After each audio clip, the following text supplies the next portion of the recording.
first, I thought it was another patrol. A flashlight, maybe, but then it lifted, floated through the air like it had no source. A perfect, glowing orb gliding toward the ruined structures. A few of us pushed out from the convoy to investigate.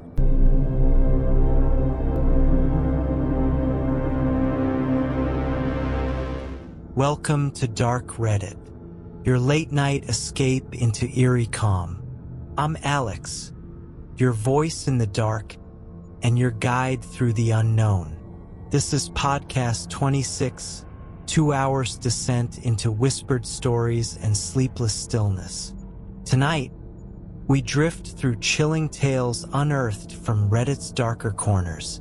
Stories of strangers, shadows, and things that don't stay buried.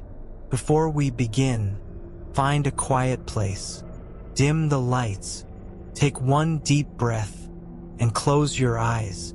You don't need to watch. You only need to listen. You're safe here. Let the night begin.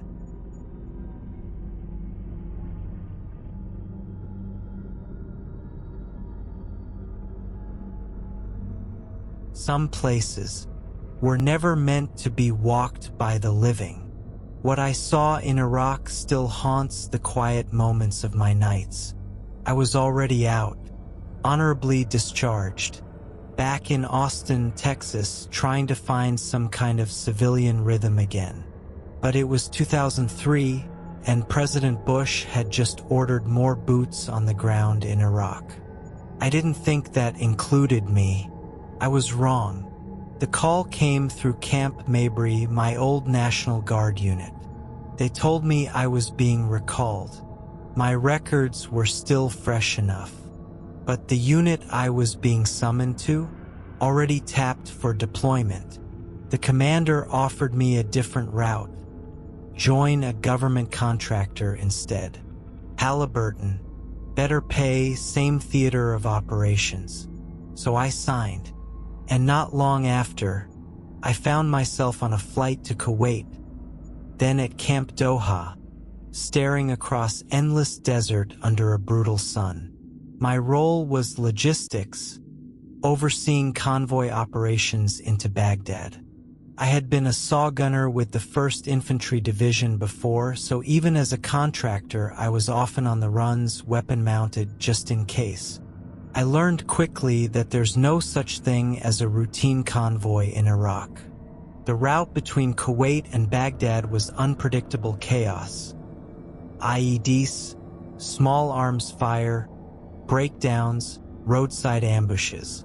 But there was one place along the route that gave me chills before we even hit the kill zone. Camp Babylon.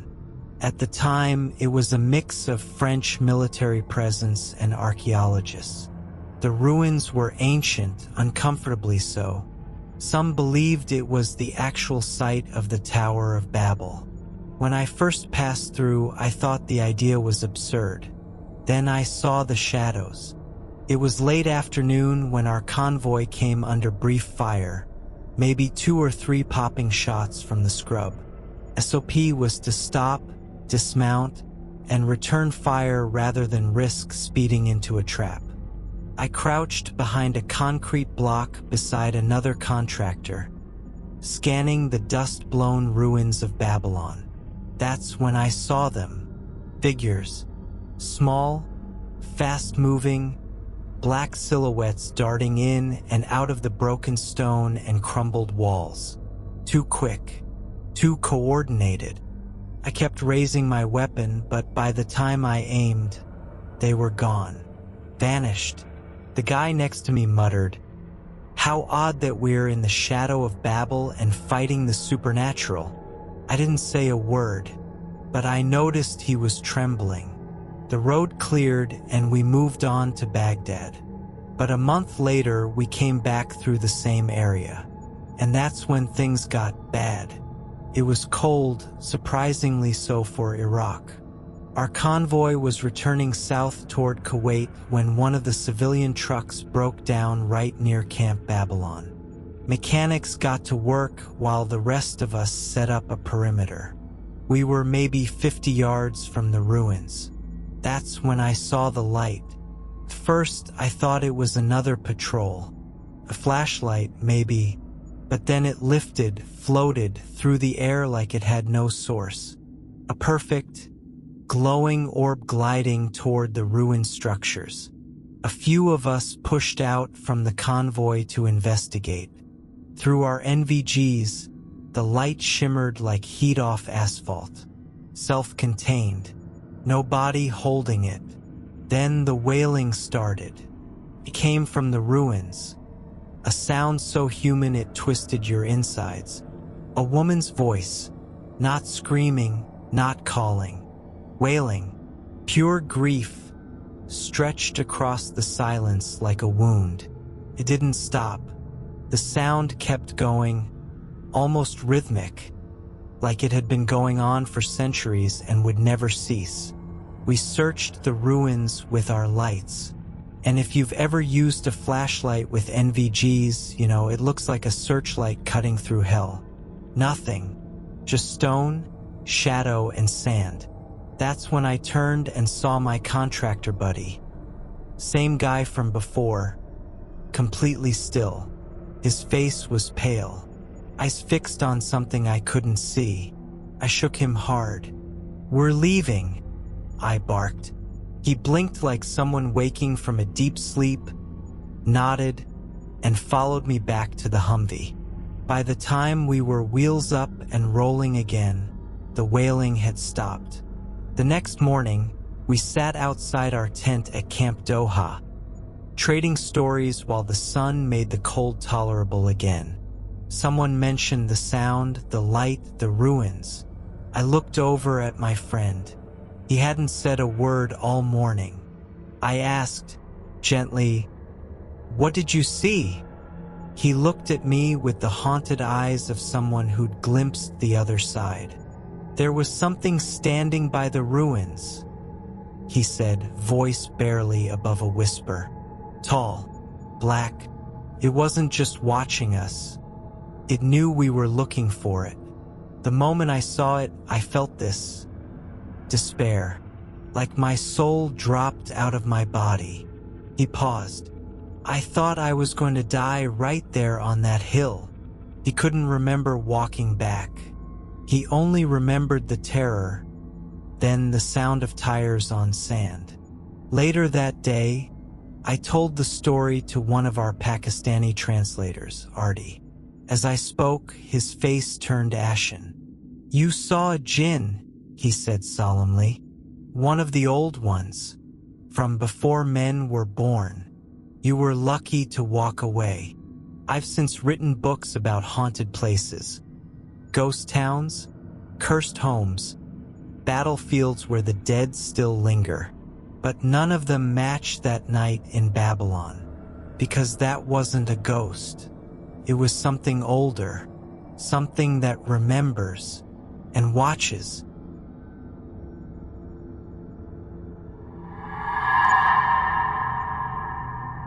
Some things are terrifying because they shouldn't be possible, and yet they happen anyway. This is the most disturbing experience I've ever had, and it happened while I was fully awake, fully alert, and in uniform. A few years ago, I worked as an overnight security guard at the local port. The site was massive, close to 2 miles in radius. The kind of place where shadows stretch for days and sounds echo longer than they should. Normally, 3 of us were stationed there overnight, usually sticking to the front gate area since there was no real activity after dark. No heavy machinery, no workers, just us and the dark. The veteran guards? They'd always say the port was haunted, that deaths had occurred there during freak accidents, that some spirits or something worse never really left. I believed in angels and demons. I grew up religious, but I always chalked those stories up to seasoned guards messing with the new guys. Some folklore to break the monotony. For the first few weeks, nothing really stood out. Some creaks in empty hallways. A few objects not where we left them. Small things, dismissible things. But then came that night, the one that changed everything. Me and another guard, Mike, decided to do a real workout instead of just playing racquetball like we usually did on our breaks. The port had a gym for workers who stayed overnight during big projects. It was old but functional. It had weights, a sauna, a racquetball court, and silence. Deep, almost suffocating silence. That night, the only thing running was the overhead lights. No AC, no fans. You could hear the electricity buzzing. It was around 2:30 a.m. when we started. For the first 15 minutes, it was uneventful. Just reps, sweat, and the rhythmic clank of weights. Then we heard it. Thump. A solid, dull noise against the wall. Like something heavy hit the plaster hard. We paused, looked at each other. Probably nothing. We kept going. Thump. Again. Louder. Closer. This time we radioed our lieutenant. Maybe he was checking the area and accidentally knocked something over. But his response? Front gate. Haven't moved. We both turned toward the far side of the gym. The thumps had been coming from the racquetball court, the cage, as we called it. We joked earlier that it looked like a place you'd lock a ghost up in. It wasn't a joke anymore. We thought it might be the air conditioner vibrating, maybe making something bounce inside the court. But it was off. Even during the day, it had never made noises like that. That's when the thumps started again. Only this time faster. Thump, thump, thump, thump. Almost rhythmic. Like someone playing a game. Like a ball being slammed against the wall. But no one was supposed to be in there. We slowly crept toward the racquetball court. The glass door leading into it was thick, and we had a clear view inside. Mike switched on his flashlight, and what I saw on the other side made me go cold. There was no one in the court, but a racquetball, one of those small blue rubber ones, was rolling slowly across the floor by itself. We watched in stunned silence as it reached the far wall and stopped. Then, thwack! The ball hit the wall so hard, it echoed through the entire gym. But no one had touched it. It had been still. We should have run then. Honestly, we should have bolted the second we saw the ball move. But we were rooted in place, our brains refusing to catch up to what our eyes were telling us. That something invisible was in there, something playing with us. My body locked up. My eyes watered uncontrollably. Not from dust, not from emotion, pure fear. Couldn't breathe. Mike grabbed my arm and finally yelled, "Run!" And we did. We sprinted full speed across the gym, out the door, through the hallway, and all the way back to the front gate. I don't think I've ever run that fast in my life.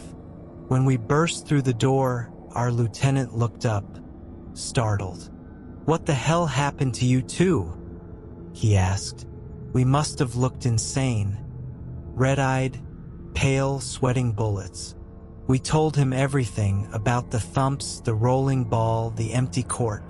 The moment we finished, I saw something shift in his face. Something like resignation. "That's why guards quit," he muttered. "That's why you're always hearing we're short-staffed." Then, without another word, he turned to the monitor and pulled up archived security footage. I wish I'd never seen it. On screen, one of the office buildings flickered into view. And through the dim hallway, we saw shadows. Tall, too tall, moving across the floor with no bodies to cast them. Lights turned on one by one, then off again. A chair spun in an empty room. A door opened, then slammed shut. No people, just movement. He looked at us and said, "Some say it's the spirits of the ones who died in the accidents. Others say something darker is feeding on the fear here." I stopped trying to name it years ago. That was the last shift I ever worked there. I quit 2 days later. I still get chills when I talk about it with friends. My skin crawls even now as I write this. It wasn't a horror movie or a nightmare. It was real, because when you're standing there, staring through thick glass at a ball that's playing by itself, you stop wondering if something's there and start praying it never looks back.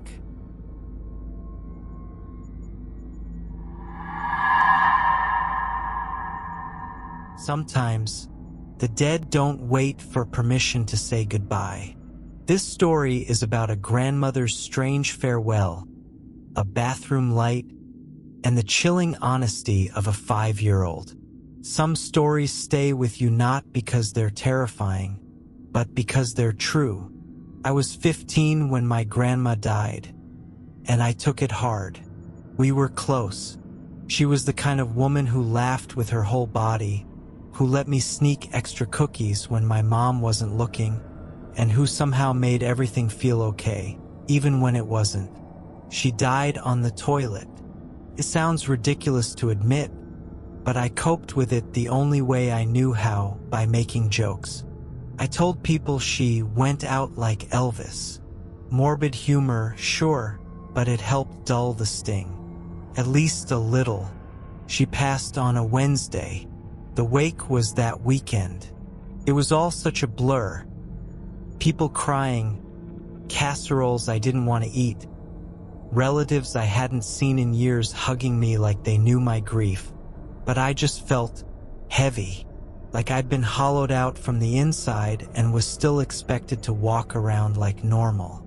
A few nights after the funeral, I had what I can only call a strange moment of stillness.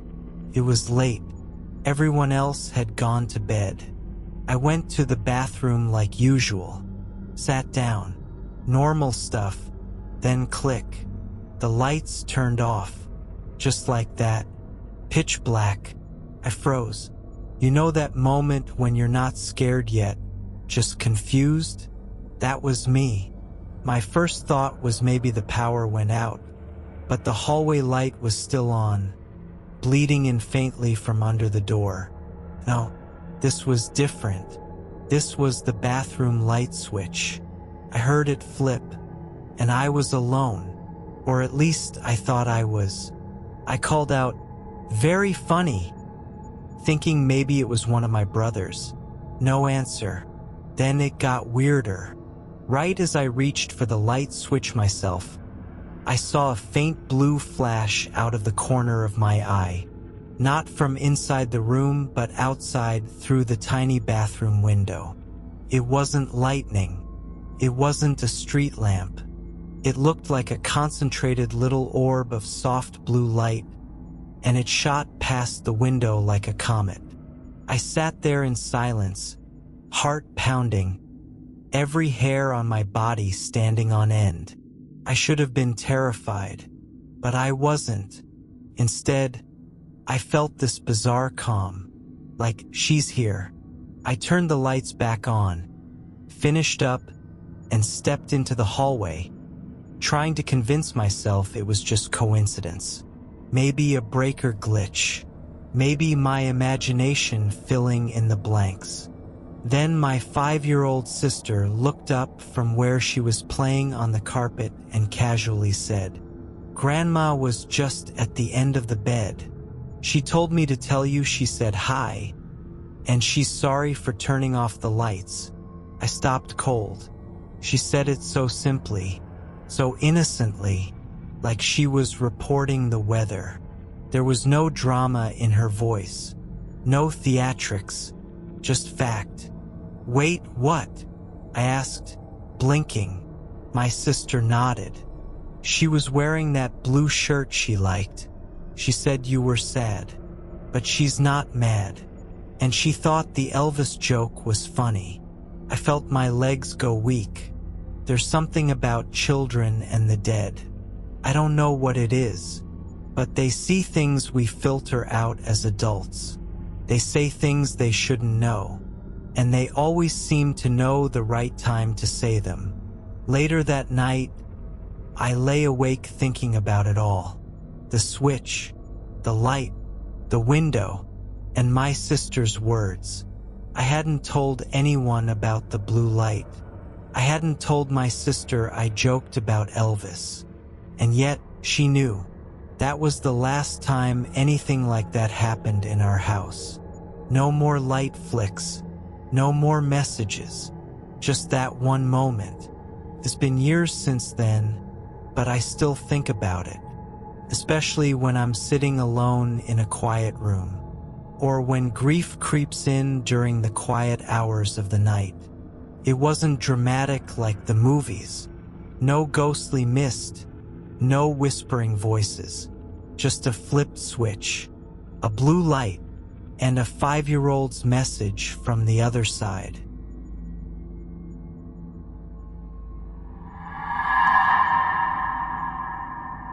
Sometimes, love refuses to die. This story is about a brother who kept his promise even after death, and the 2 nights I spoke with someone the world swore was gone. The first time I saw my brother after the accident, he was sitting at the foot of my hospital bed. His posture was relaxed, like nothing had changed, like we were still on our way to that movie, still arguing about whether popcorn needed butter or not. The lights in the room were dim, the machines next to me humming softly, my body aching in ways I didn't fully understand yet. "You're gonna be okay," he said, his voice calm and warm. "I know it doesn't feel like it now, but you will." I blinked at him, my head heavy, heart still wrapped in fog. "What happened?" He just smiled. "Rest. You need it. I'll be here." I fell asleep. The next morning, my parents came to visit. My mom's eyes were red, like she'd been crying for days. My dad looked hollow. I asked where Andy was, why he hadn't come with them. They froze. Then they changed the subject. That night, I woke up again. The machines beeped. My leg throbbed. And there he was, Andy. Same place at the foot of my bed, now pulled closer beside me in the hospital chair.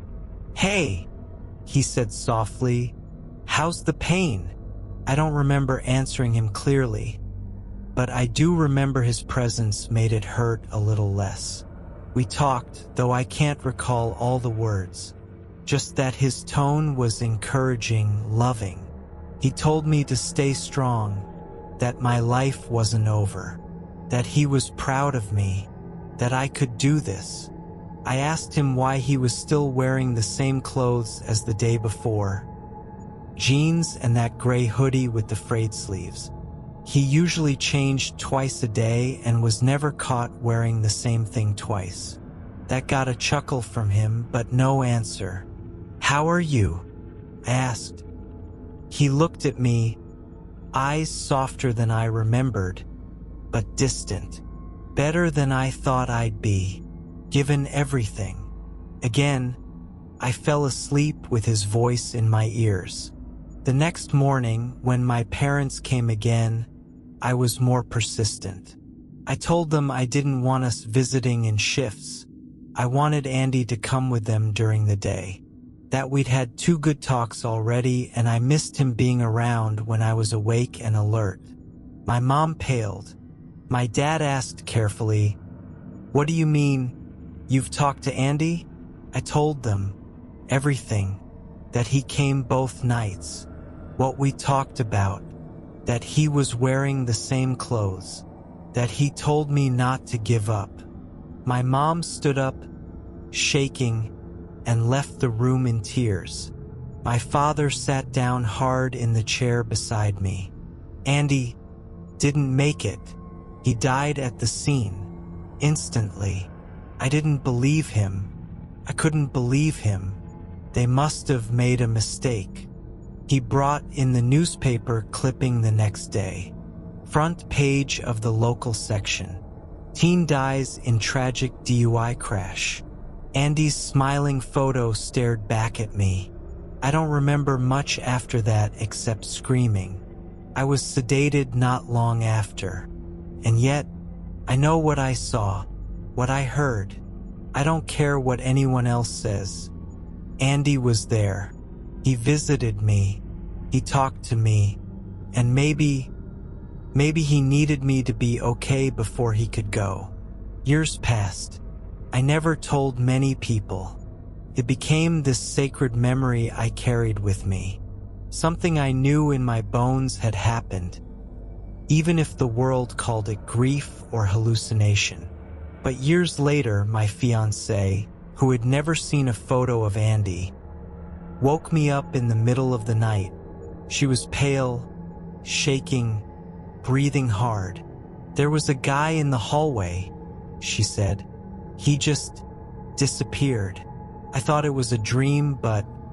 He smiled at me, told me you'd be fine. "What did he look like?"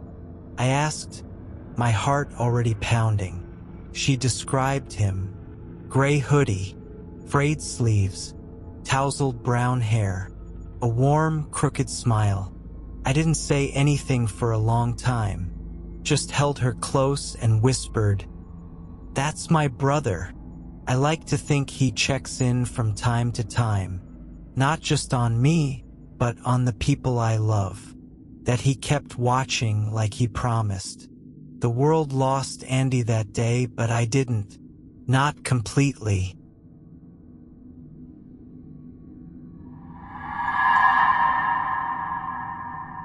He was never scary. He was just there. This story is about Dave, a ghost who was more like an awkward roommate than a restless spirit. But sometimes, even the friendliest ghosts carry secrets they don't want to share. I never saw Dave, not once, but I knew his voice better than I knew the voices of some relatives. It was rough, like sandpaper soaked in smoke, always coming from another room. You know the sound when someone shouts from the kitchen while you're in the living room? That kind of muffled, slightly too loud tone. It never felt threatening, just surprising, sometimes annoyingly casual for a disembodied presence. The first time I ever heard Dave, I was 9 years old, sitting cross-legged on the couch with a Batman comic book open in my lap. It was one of those older ones, Batman vs. Joker, chaos in Gotham, lots of shouting and dark corners. I remember it exactly. I was mid-page when I heard, "Is Batman fighting the Joker?" Not even thinking, I answered, "Yeah, you can read it after I'm done." I turned the page, then stopped. My hands froze. There was no one else in the house. It was just me. I stared down the hallway, trying to convince myself the voice had come from outside, or maybe the TV. But the TV was off and the hallway just stayed empty. That was Dave's style. No apparitions, no cold air or flickering lights. Just the occasional weird moment that made you question what you'd heard, what you'd felt. My mom had her own stories too. One time she was walking down the hallway with a load of laundry when she smacked into something hard, like hitting a person. She fell backward and dropped everything, cursing the cats for getting underfoot. But she said she felt someone help her up. A pair of unseen hands steadying her elbow. Then she heard it. "Oh, I'm so sorry. Are you okay?" She swore Dave sounded embarrassed. She said it felt like someone was standing next to her, pointing silently to where the socks and shirts had landed. Even the cats loved him. Over the years, we had 7 cats in that house. And more than once I'd walk by the living room to see one of them sprawled on the floor, eyes half-lidded, purring like an engine while their backs arched into invisible strokes. They looked like they were being pet. One time I tried to film it, just to see if I could catch a hint of a shadow or something unusual. But the moment I pulled my phone out, the cat rolled onto its side and looked at me like I just ruined a perfect nap. In high school, I made the mistake of inviting friends over to meet Dave. We had the bright idea of pulling out a Ouija board just to see if we could get him to talk. It was a secondhand board, warped at the edges, and we set it up on the floor of the living room with flashlights and snacks like we were telling ghost stories around a campfire. But before we could even touch the planchette, it was gone. Vanished. We searched for 20 minutes before we heard Dave's voice, louder than usual, coming from the hallway. "No, this is not the time. There is someone outside that you do not want to invite in here." None of us moved. The silence afterward was like a held breath, like the whole house was waiting for us to screw up. We packed the board away and didn't talk about it again until months later, when we brought it to summer camp and burned it. Even now, I'm not sure who Dave was protecting us from, but I never forgot the way he said someone. Not something. Someone. Once I asked him why he was here, why he haunted our house. It was late, maybe 11 p.m., and I was doing homework. I asked the question out loud without really expecting an answer. But then came the knocking. 3 distinct knocks. Then 2 more. Then silence. Then another knock from the hallway this time. It was like someone trying to guide me. It led me to my bedroom door. I opened it and stepped inside, and felt a sudden push on my back. Not violent, not mean, but unmistakable. Like a firm hand telling me that's enough. The door slammed shut behind me. I never asked again. After 2014, things quieted down. My parents, who still live there, think he moved on. Maybe he got closure. Maybe he found peace. But sometimes I wonder if he's still around, watching quietly, choosing not to speak anymore. Or maybe he's just found other things to do. He was polite, but never particularly social. He was just Dave. We never knew his last name, never saw his face, never found a death certificate or backstory in the attic. He was just part of the house, like the wallpaper or the way the floors creaked in winter. And while most people are afraid of ghosts, I kind of miss ours. He wasn't a nightmare. He was a housemate.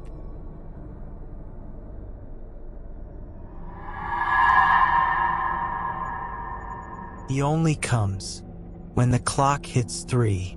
This story is about 2 patients, 2 rooms on opposite sides of the floor, and a faceless man who appeared when the night was at its darkest. I worked nights as a PSW in a long-term care home for 5 years. Most people think night shifts are boring, quiet halls, sleeping residents, maybe the occasional call bell or fall risk. They have no idea. What they don't tell you in training is that 3 a.m. is something different entirely. We all called it the thin hour. Time gets strange. The air gets still. And if something's going to happen, it happens then. It was a Tuesday night, midwinter. Snow was coming down hard outside, wind hissing through the edges of the old windows. I was halfway through my charting when a call bell lit up on the board. Room 206. I groaned, not because it was late, but because 206 belonged to Mrs. Flynn. Sweet woman. Quiet, polite, barely spoke above a whisper, which is why it shocked me when I walked in and she was screaming.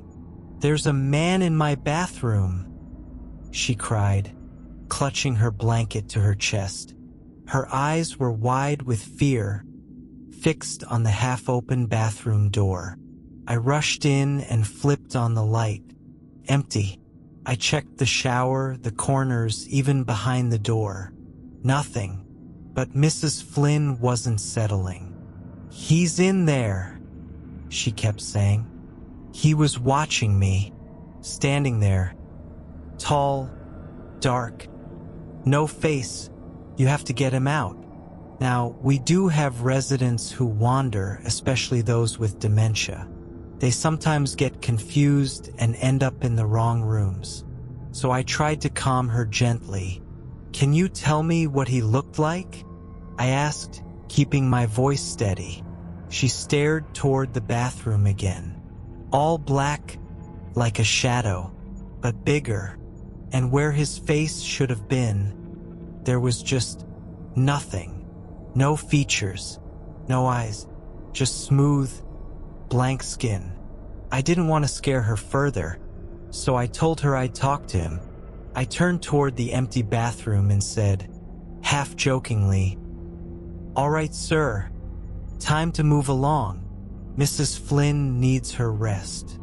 I gave her a bit of warm tea, dimmed the lights, and promised I'd check in again soon. I went back to my desk, chalking it up to confusion or maybe even a bad dream. But I couldn't shake the chill I felt when she said no face. There was something specific about it. Too precise for someone just waking up disoriented. At 3:10 a.m., another bell went off. Room 219 on the opposite side of the building. I remember because that room belonged to Mr. Kells. He was mostly bedridden, but alert, and like clockwork, he'd ask for pain meds right around that time every night. I figured it was routine. I opened the door slowly and smiled. Pain meds. But he didn't respond right away. He was staring past me, toward the empty armchair near his window. "There's a man in my room," he said quietly. "He's been sitting there since you walked in." My stomach dropped. I followed his gaze. Of course, there was no one there. "What does he look like?" I asked before I could stop myself. Mr. Kells turned to me, eyes filled with something between fear and disbelief. "No face," he said. "No goddamn face." I froze. He went on. "It's like someone stretched skin over his head and forgot the rest. And he doesn't move, he just watches." That was it for me. I gave him the meds, told him I'd be back in a few minutes, and practically ran back to the nursing station. I told the RN what had just happened about Mrs. Flynn, and now Mr. Kells seeing the exact same thing. She stared at me for a beat, then grabbed her mug. "I'm staying out here with you until the sun comes up," she said. "You're not doing that floor alone tonight." We sat in the hallway with our backs to the wall and lights on full blast. Neither of us said much. But around 3:33 a.m., the hall light at the far end flickered. Just once. We both saw it. The bulb was replaced just that morning. The next night, I avoided telling anyone else.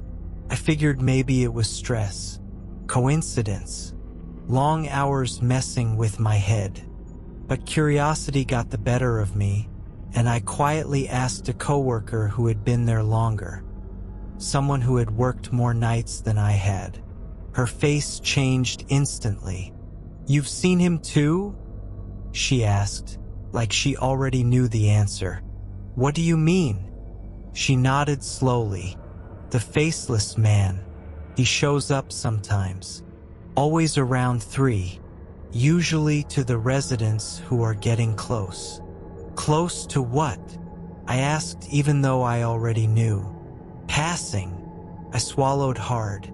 "He doesn't talk," she continued. "Just watches. I had a woman once, years ago, who screamed for hours that the blank man was waiting for her in the mirror. She died the next night. I asked why no one talks about it. She shrugged. You either don't believe it or you believe it too much. Neither option's fun when you've got 8 more hours left in the dark. I still work nights sometimes, but I never sit with my back to the hallway anymore. And if a resident ever says they see someone in the room, I listen. And when the clock hits 3, I stay in the light, because some visitors don't walk in through the front doors, and some of them don't have a face.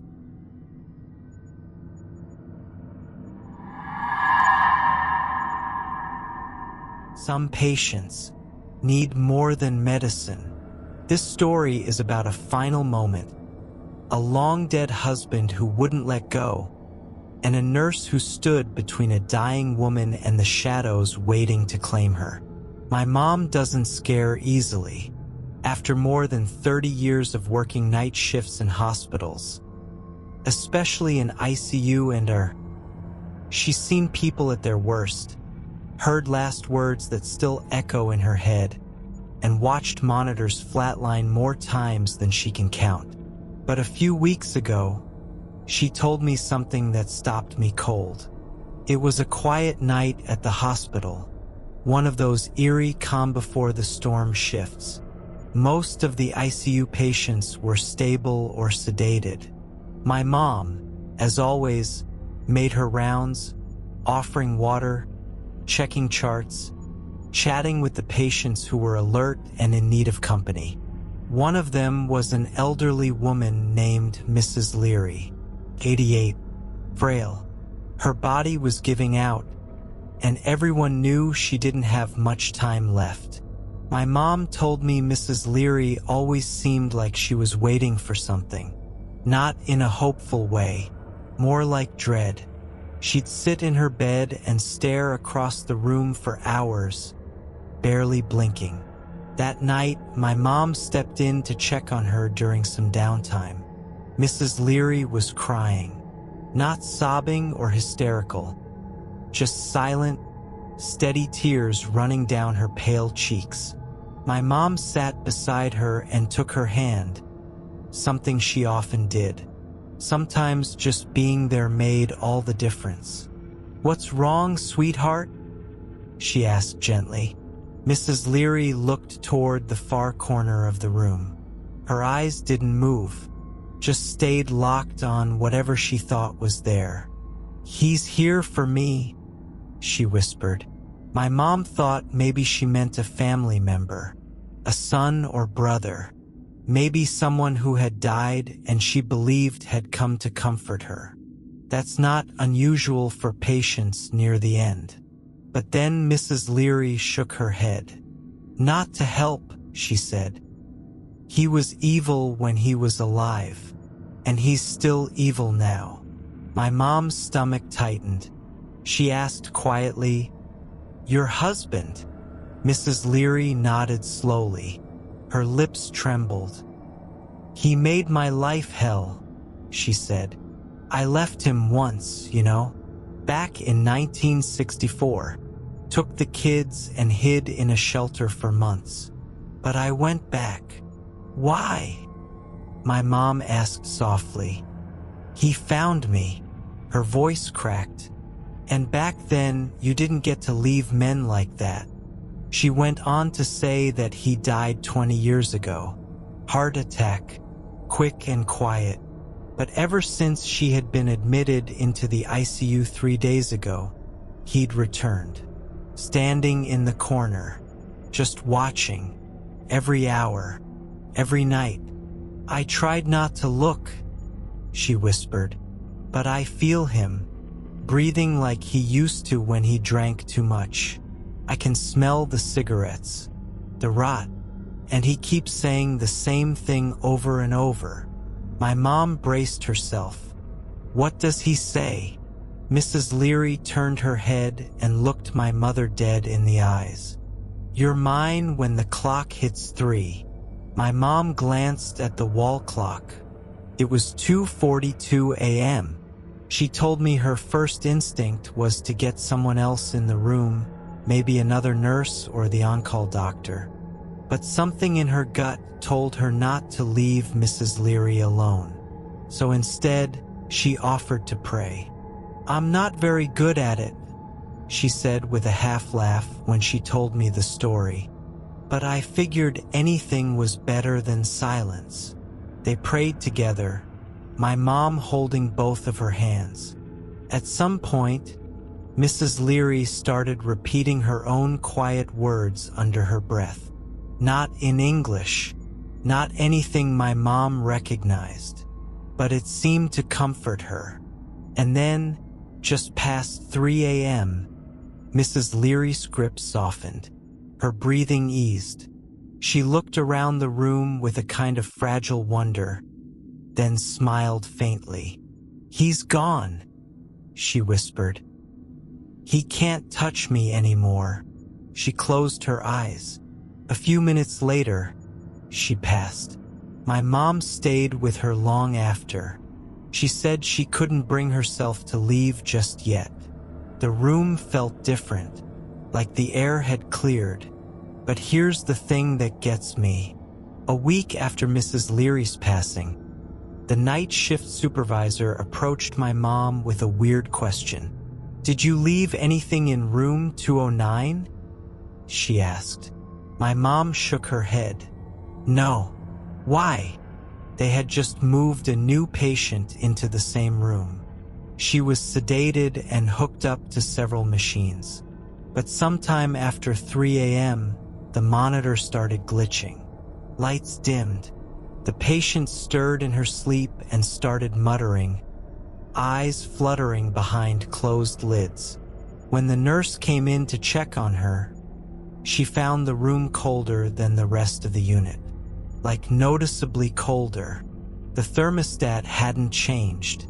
And in the corner, sitting on the small metal tray usually reserved for water or tissues, was a cigarette butt, burned halfway down.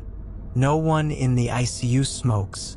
It's a locked floor, and the room had been sanitized twice since Mrs. Leary passed. The staff brushed it off. But my mom? She told me she took the tray, threw out the butt, and quietly said aloud, "You don't get to stay. Not here. Not anymore." She doesn't talk about that night much. Says there are patients who leave you with scars you can't see. But she still remembers Mrs. Leary's smile. That moment when peace finally reached her face. And maybe that was enough to keep him from winning.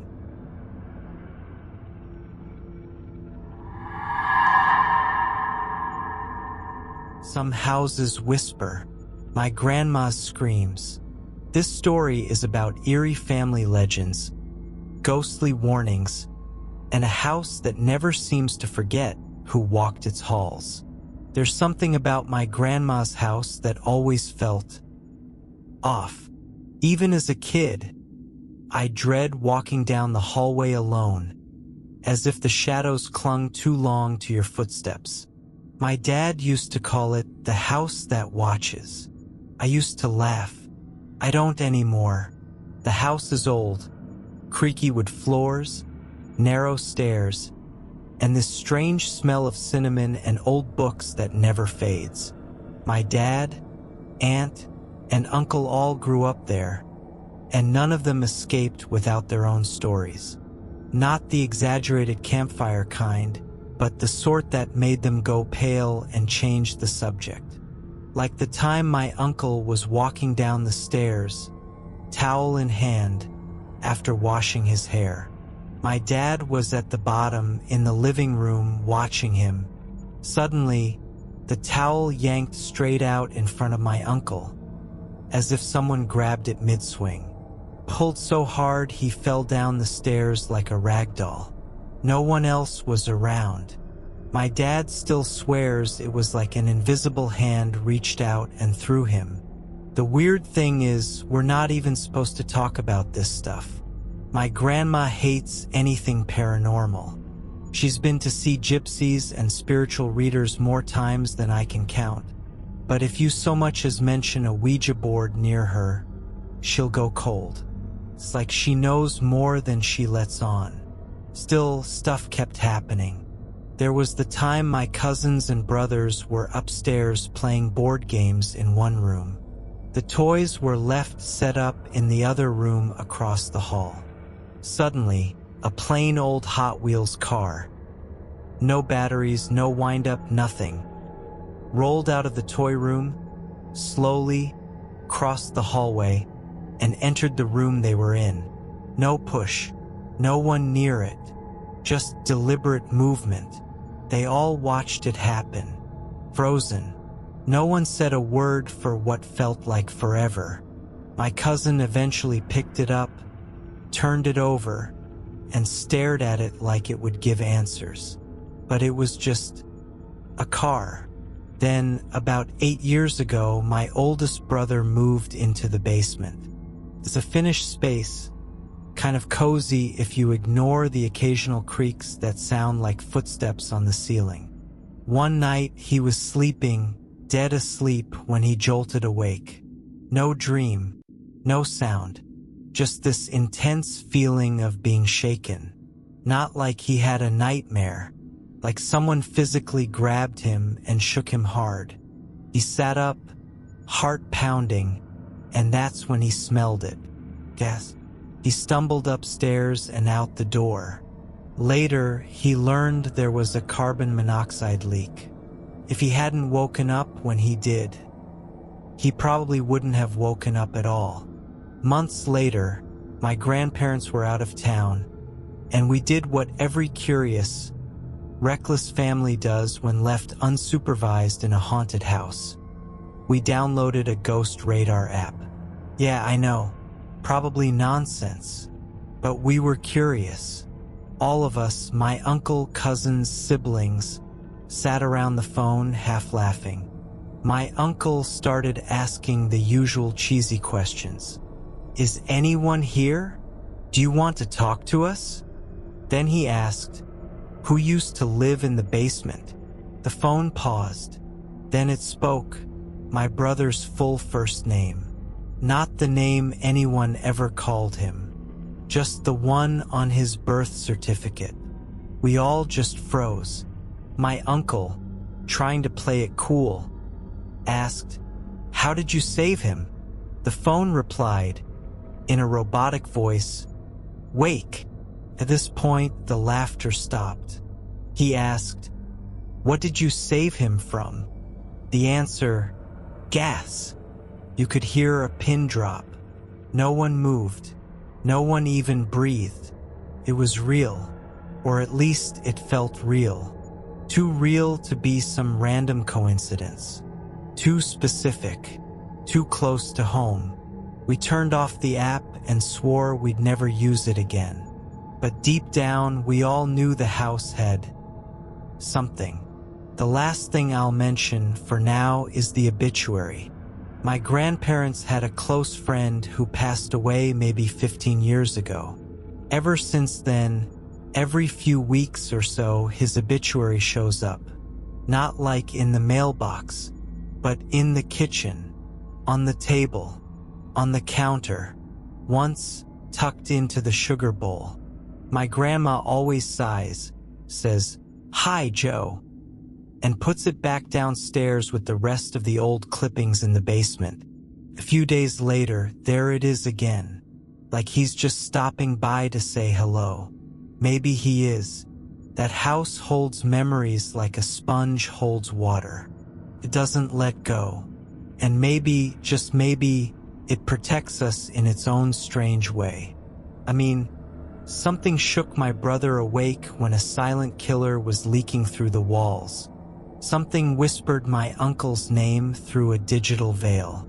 And maybe something wanted to play with my cousins all those years ago. But still, I can't help but wonder what else it wants. Because in my grandma's house, the past never really stays in the basement.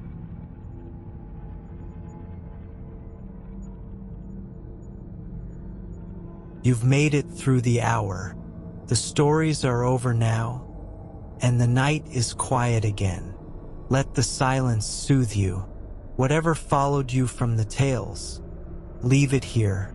You're safe, you're calm, and you're already drifting deeper into rest. If you enjoyed these stories, consider subscribing to Dark Reddit for more nightly chills. Until next time, sleep well